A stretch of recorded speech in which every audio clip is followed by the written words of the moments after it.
Très chers frères, sœurs, bien sûr, de l'Est à l'Ouest, bonjour, bonjour, bonsoir. Permettez-moi de vous dire quelque chose de très très important. La France n'est pas prête à nous lâcher. Pour ceux qui pensent que c'est fini, qu'il y a certains leaders qui vont faire le travail et on reste tranquille, je vais vous démontrer par A plus B que la France n'est pas prête à nous lâcher. Elle n'est pas prête à nous lâcher.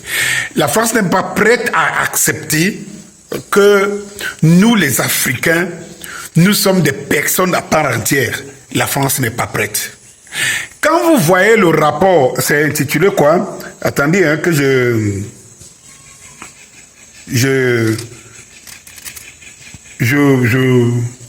c'est-à-dire que c'est un point qu'ils ont fait. Attendez, je vais vous lire ça. C'est intitulé « La France dresse sa stratégie de reconquête de l'Afrique ». La France dresse sa stratégie de reconquête de l'Afrique. Voilà le document qui vient de sortir après avoir fait une enquête pour comprendre comment ils perdent l'Afrique et qu'ils ont mis des stratégies pour reconquérir l'Afrique.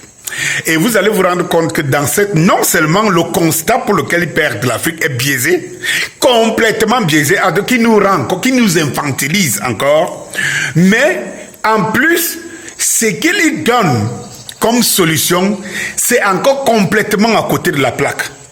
Mes chers Africains, avant de vous faire suivre ça, c'est vous faire comprendre que si vous ne savez pas que l'Africain que nous sommes le premier être humain sur cette terre, le premier être humain.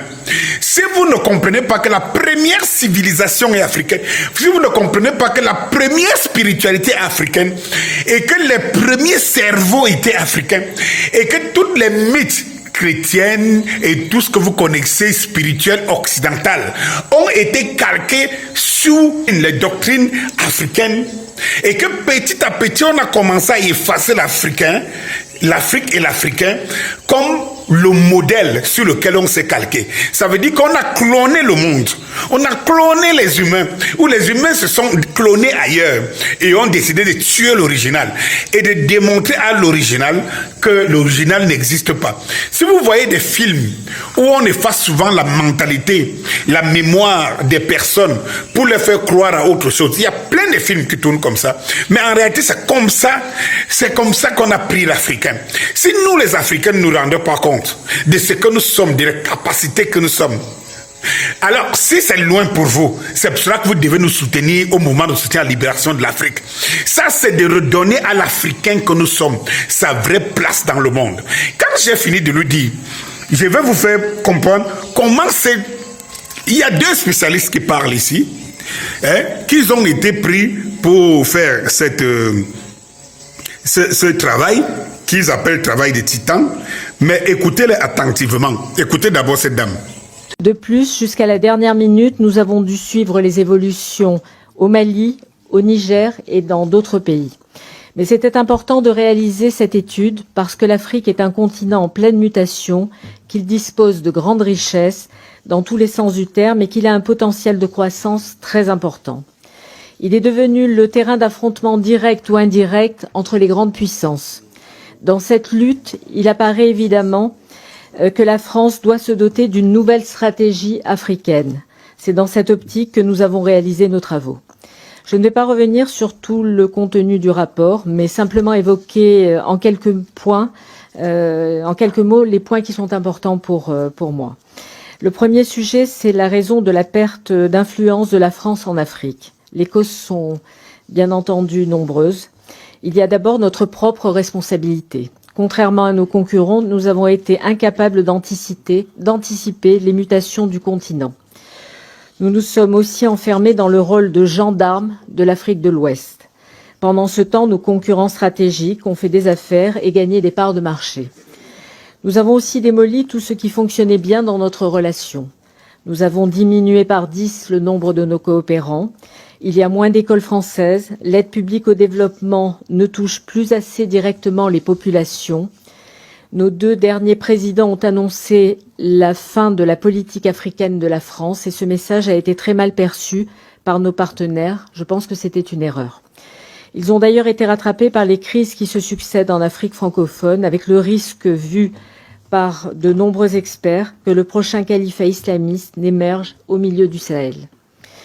Notre perte d'influence est aussi liée à la compétition stratégique. Pendant longtemps, l'Afrique a été dédaignée par les grandes puissances, à part pour des visées politiques pendant la guerre froide. Ce n'est plus le cas aujourd'hui. Le continent attire de nouveaux compétiteurs stratégiques qui ont des méthodes parfois très agressives. Sur le plan économique, avec l'attitude prédatrice de la Chine, sur le plan culturel et religieux avec la Turquie, et sur le plan sécuritaire avec la Russie qui utilise les méthodes les plus déplorables pour arriver à ses fins en manipulant les populations. Elle se sert aussi des mercenaires du groupe Wagner, entité qui est bien plus structurée qu'on ne le pense, comme nous l'ont rappelé les journalistes Alexandra Jousset et Ksenia Bolchakova. Ce sont des femmes très courageuses que nous avons eu la chance d'entendre. Enfin, notre perte d'influence est aussi liée aux tensions actuelles dans les pays africains. Nous sommes devenus les boucs émissaires des juntes qui légitiment leur pouvoir sur la haine de la France. Ils vont jusqu'à dire que nous soutiendrions les djihadistes. Je trouve cela honteux en pensant à nos militaires morts au Sahel, justement pour lutter contre les terroristes. J'arrête d'abord là pour la première qui intervient. Écoutez-moi très bien, écoutez, je vais vous relever 3 choses. Ici, vous savez, parfois, on fait une lecture ou bien une audio, mais il y a des choses qui nous échappent, qu'on doit comprendre très bien. Cette dame, déjà, elle dit la perte d'influence de la France en Afrique. La France en Afrique. Allez d'abord demander à ces gens-là, la France, qu'est-ce qu'elle vaut par rapport à l'Afrique? En termes de superficie, en termes de démographie, en termes même d'économie, en termes de richesse, qu'est-ce que la France vaut en Afrique? Pourquoi la France devrait avoir l'influence en Afrique? Au XXIe siècle, qu'est-ce qui peut faire en sorte que la France ait l'influence en Afrique? C'est-à-dire qu'en fait, prenez un peu le PIB français. C'est-à-dire que même avec tout ce qu'ils volent en Afrique, allez vous poser la question. Ça, c'est d'abord la première, c'est une insulte à l'Africain que je suis. Et je suis sûr, dites ça à vos enfants, aux jeunes Africains qui sont. L'Afrique, c'est pour eux demain. La deuxième des choses, cette femme dit que la politique africaine de l'Afrique, ça veut dire que la politique de la France-Afrique a été très mal perçue. Le fait de dire qu'on abandonne cette politique de France-Afrique a été très mal perçu par les partenaires africains. En fait, cette dame est entrée, leur constat, c'est qu'en réalité, il fallait que la France-Afrique, qui a fait très grand mal à l'Afrique, continue. Le fait d'avoir pensé même une seule fois, ils l'ont pensé hein, sans le mettre en pratique, penser couper la France-Afrique était une mauvaise chose et a mis en colère leurs partenaires. Les partenaires ici, c'est ceux qui servaient, c'est des Africains qui servaient la France-Afrique. Cela veut dire que la France ne pense pas aux Africains, ne pense pas aux humains que nous sommes. La France pense à ses valets. Ici, le problème, cette femme, dans leur constat, c'est d'avoir abandonné les valets, d'avoir enlevé un peu une partie du pouvoir qui était la France-Afrique qui les servait. Deuxième insulte. Troisième insulte, cette dame revient sur le fait qu'il y a 49 soldats qui sont morts. Ça veut dire qu'on dit, selon elle, on dit que la France soutient les djihadistes. Écoutez, depuis que la France n'est plus au Sahel, au Mali, est-ce que les djihadistes ont été aussi inquiétés que maintenant? Est-ce qu'on a vu autant de cadavres de djihadistes? Est-ce qu'on a vu autant de matériel de djihadistes? Qu'est-ce que faisait donc la France si elle n'était pas complice? Il y a de nombreux témoignages qui montrent qu'à chaque fois qu'on devait faire l'actel de pareilles cabales contre les djihadistes, la France s'interposait toujours. La France parle de 49 soldats morts. Mais la France en a tué combien? A tué combien d'Africains? Mais combien d'Africains sont morts pour la France? Cette politique d'impérialisme qui se met, nous ne sommes pas prêts à reprendre une négociation avec la France. Nous du MS là, nous allons combattre ça jusqu'au dernier de notre souffle. C'est-à-dire que jamais la politique de la France ne passera plus.